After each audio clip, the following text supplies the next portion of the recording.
of the Philippines o ECOP at Direktor ng Philippine Chamber of Commerce and Industry PCCI. Sir Sergio, good morning po. Christian at Katrina sa DZMM. Good morning! Hi sir, good morning. Good morning. Maraming salamat po sir. Opo, ang parte po no ng private sector, nabalitaan po namin na nag-uusap-usap daw po para maglatag ng plano kung paano tayo makakasiguro pa rin ng supply ng langis. Can you tell us about that plans, Sir Sergio? Ano ba ang niluluto po ng pribadong sektor para masigurong sapat ang supply ng langis sa bansa? Well, wala namang masyadong plano, Kapag-meeting pa kami kay Secretary Go, pinag-usapan natin kung ano yung mga magagawa para makatipid, At pinag-usapan din kung ano ba ang problema, maitutulong namin. At kasi marami nang lumalapit sa amin, halimbawa sa Philippine Chamber of Commerce, maraming lumalapit sa aming nag-aalok ng langis, At sa pag-usap-usap namin, napatunayan namin hindi magkakaroon ng shortage. At maraming panggagalingan. Hindi lang naman sa Strait of Hormuz dumadaan, Meron sa Panama Canal, meron nanggagaling direkto sa China, meron nanggagaling sa Russia. Maraming nag-aalok. At tumutulong kami ngayon na i-connecta sila sa gobyerno para sigurado tayo hindi tayo maubusan ng supply. At ang tingin namin, hindi tayo maubusan ng supply. Ang problema lang natin yung price. Sir, ano ho ang ginagawa ngayon ng ECOP at ng PCCI para masiguro na yung mga maliliit na negosyo hindi masyadong aaray o mapipilay dahil ho dito sa mahal na at tumataas na presyo ng gasolina at ng diesel?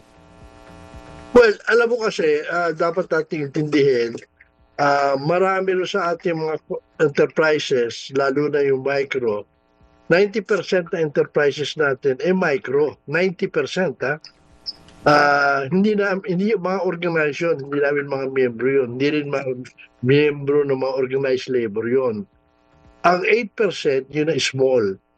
Merong 1% na medium, less than 1% yung large. So pinag-uusapan natin talaga rito na po pwede nating medyo mga miyembro na pwedeng pagsabihan, yung marami sa small, medium at large, Pero yung micro, talagang yan dumadaing na ngayon. At yung mga yan, humihingi na ayuda talaga. So talaga yan ang kailangan tulungan talaga ng gobyerno. At yung mga small and medium, tinuturuan namin kung paano sila makakapagtipid at yung mga gustong gamit ng mga flexible time, mga work from home, ini-encourage namin. Kaya lang, konti lang yon dahil alam mo naman, yung mga hindi naman pwede sa manufacturing yan. Hindi naman pwede sa construction. Sa inyo, sa media, hindi rin naman pwede yung mga ganyan, yung mga 4-hour, 4-day work na yan. Sa healthcare, hindi rin pwede yan. Sa tourism, hindi rin pwede yan. So, kukunti lang yung po pwedeng gumamit ng ganyan. Pero yung ngayon, ini-encourage namin na kung pwede para makatipid sila. Sir, yung mga miyembro niyo ho ba sang-ayon doon sa mga suggestion na magkaroon sila ng mga carpools, private carpools, meaning yung mga employers na daw ho kung pwede yung magsa-subsidize noong kumbaga parang school bus pero papunta sa opisina, hindi sa eskwelahan para makatipid yung mga manggagawa nila? Okay naman yan. Kaya lang sinasabi namin, yung mga suggestion na yan, dapat yan voluntary. Kasi iba-iba ang sitwasyon ng mga kumpanya, Iba-iba ang pwesto nila, saan sila manggagaling, saan manggagaling yung mga tao nila, Tsaka anong mga klaseng trabaho ang ginagawa. So, yung mga suggestion yan, okay ang mga yan. Pero dapat, ang mag-decision niya kung kabi sa kanila, yung kumpanya mismo.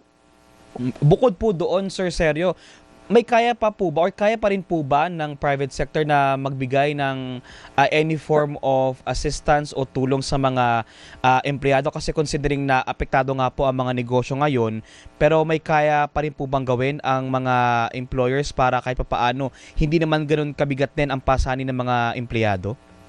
Yung mga yung mga medium, na wala pang 1%, Mm-mm. yung na 1%, yung mga large, hindi mo na kailangan sabihan yan. Automatically bibigyan. Pagka Christmas kung magbigay ng bonus yan, 15 months, 16 months, 17 months, may nagbibigay pa, no? Pero yung maliliit, kahit anong sabihin mo riyan, talaga hindi na kaya. Dumada yung ayuda yung marami. Ngayon, ayan, inaasa lahat siya, kahit ano itawag mo riyan, inaasa na lang ng maliliit yan na sana yung sa Regional Wage Board sila magseset kung ano yung maibibigyan na extra. Opo. Kanina nabanggit nyo, Sir Sero, doon sa usapin ng supply ng langis. May mga kausap po kayo mga bansa. Ano-anong mga bansa po ba ang nakakapanayan po or nakakausap po ninyo tungkol po dito sa possible na mapagkukunan natin ng supply? Meron mga bansa na nagsasabi sa amin, ayaw nga lang nilang i-identify in public. Ang ginagawa namin, dinadala namin sa gobyerno para sila mag-usap. At sigurado kami na marami silang supply at imubusan. Meron pa nung nag-unlock na mababang presyo. Opo. Kumbaga magiging government to government po ang proseso niya, pero kayong private sector lang ang magtatawid kasi sa kanila. Yung private kasi mahirap Mm-mm. Una-una, merong mga sensibilities kumisan yung mga bansa na ayaw nilang openly nag-aalok sila kung hindi diretso yung sa gobyerno. Opo. May parte ba doon na kung sakali pong makaselyo tayo ng agreement ay may sasagutin din ang pribadong sektor doon para po makapag-access nga po tayo sa supply ng langis? Kasi magkano po ba ang pinag-uusapan ding presyo kung sakali po na iaalok sa atin ng mga bansang ito para mag-supply sila ng langis sa atin? Well, iba-iba. Depende rin sa pwedeng diretso sila rin sa mga oil companies, diretso sila sa oil companies, meet sila ng Department of Energy at sasabihin kung sino mag-angkop. Meron din mga private sector willing na mag-angkop kaya lang yung mga private sector wala naman mga depot So it has to be really the oil companies who will have to direct to import sa tulong ng Pero alam mo, isang napag-usapan din namin, marami nagtataka, sana tayong crisis ngayon, although deregulated tayo, bakit pinabayaan nating, yun ang hinahanapan namin bakit pinabayaan na magtaas ng presyo ang mga oil companies na meron pala silang stock na 30 days to 50 days na nabili sa murang presyo. Yun ang sinasabi namin. Under the Oil Deregulation Act, pag in terms of emergency, pwede naman makialam sa pricing ng pwede mag-take over pa ang gobyerno.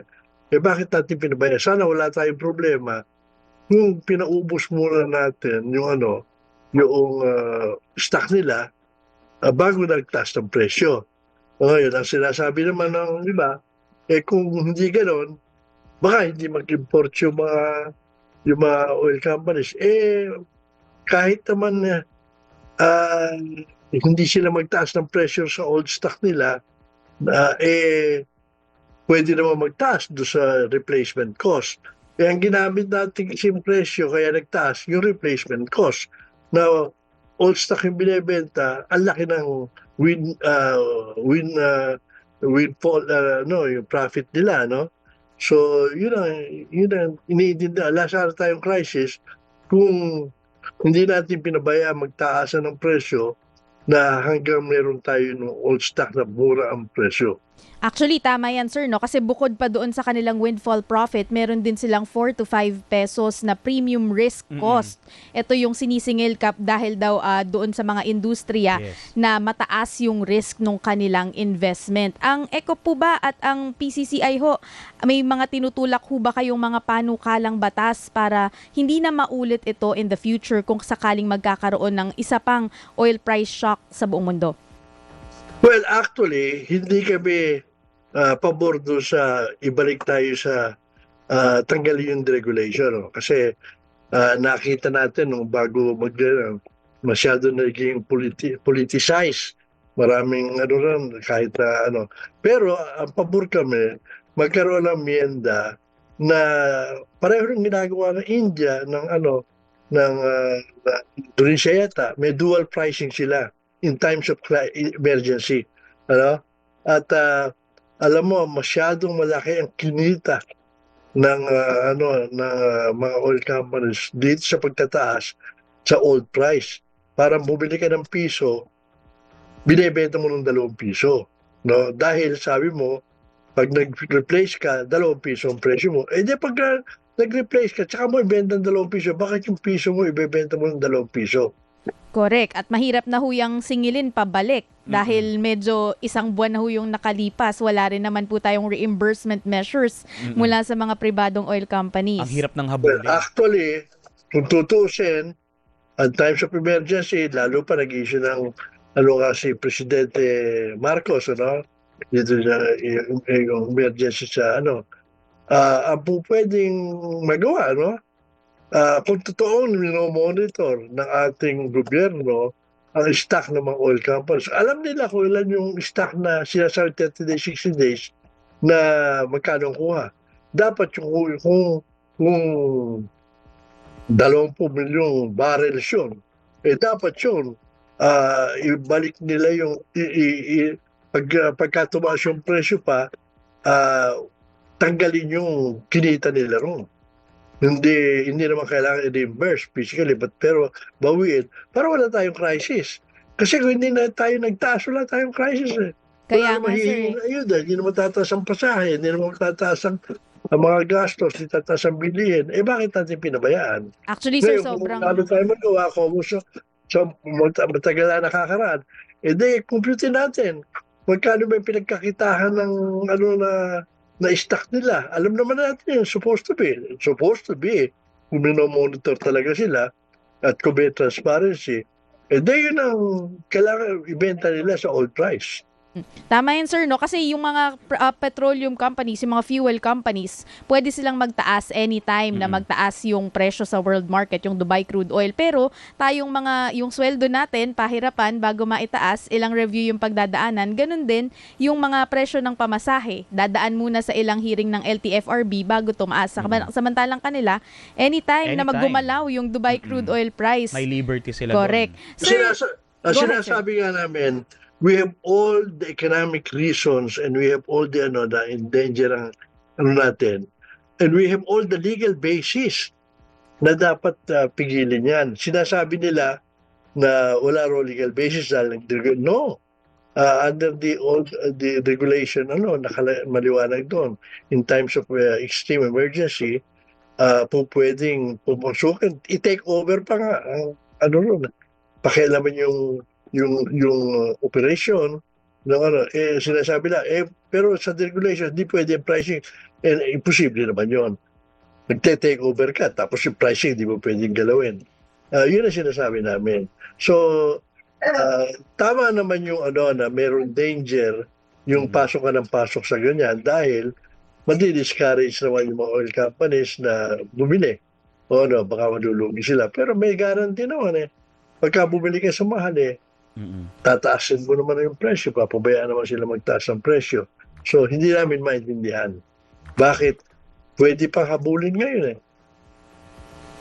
Hari nawa makakita tayo ng kahit paano light at the end of the tunnel. Yes, sukatan ng very soon. political will.